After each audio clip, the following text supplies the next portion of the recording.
Hey, what's up guys? It's AUGIERFC here, and today Nintendo decided to do something really unexpected. They revealed a trailer for the SNES Mini.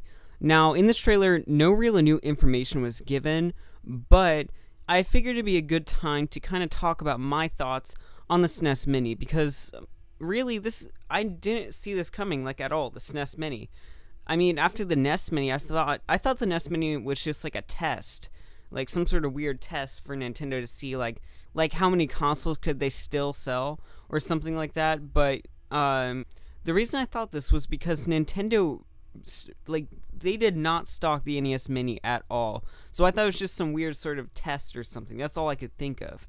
So to see them come out with a successor to the NES Mini was a surprise to me.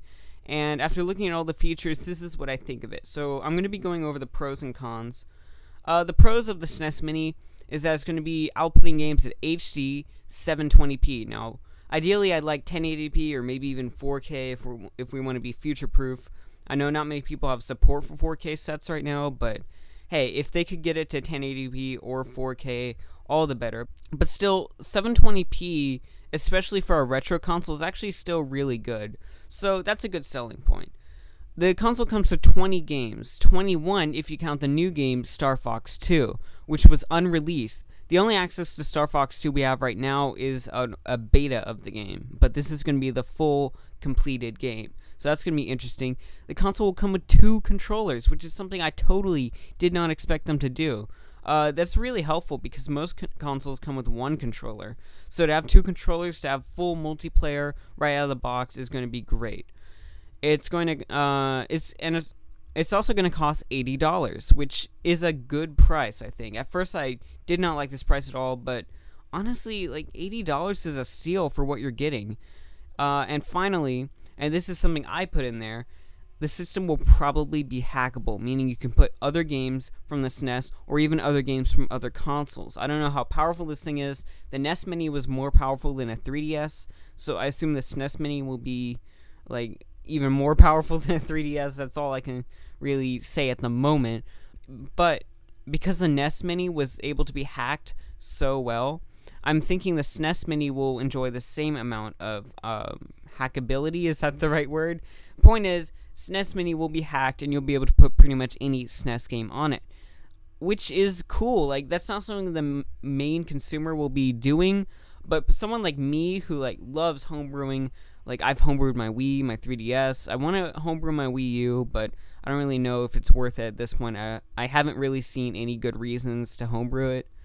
But the SNES Mini being able to be homebrewed would be great, so we can put, like, any game we want. Like, for instance, I could put, what's the SNES game I'd like to have on there? Mega Man X2. Like, it has a Mega Man X. What about X2 or X3?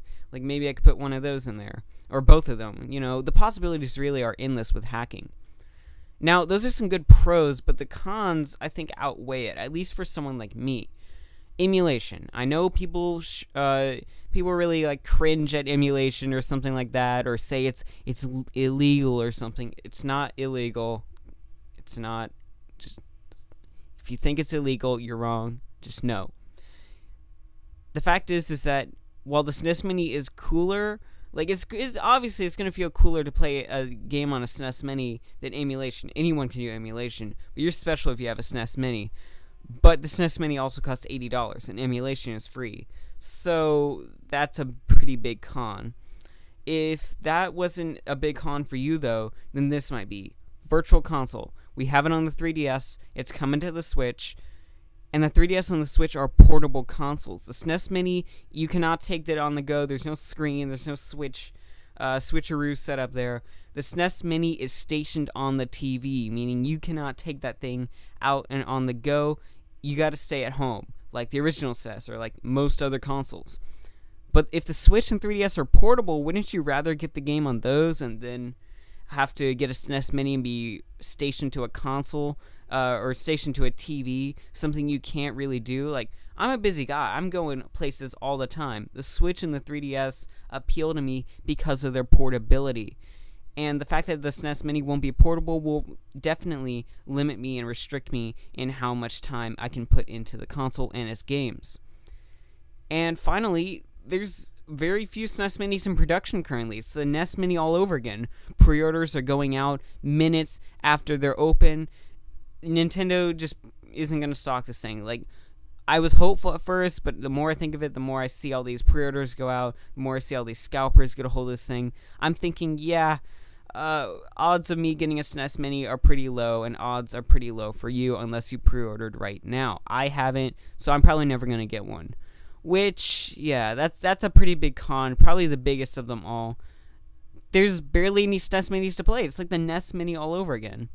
So, in general, I think you can kind of see where I'm going. I probably will not get the SNES Mini because of these reasons. It's expensive when I have the capabilities of it already through emulation. Virtual Console and Switch and 3DS are more appealing because they're portable. And there's so few of these things that by the time they go out for pre-order, I'm usually broke, so I can't pre-order it, can't really get the console. So, yeah. The SNES Mini is good, it's just not for me. But is it for you? Well, comment down below. And if you're new, subscribe. Check out my podcast, my collab channel called Team 11. It's a great channel. Pretty dead, but it's still a good channel. And I'll see you next time. Peace.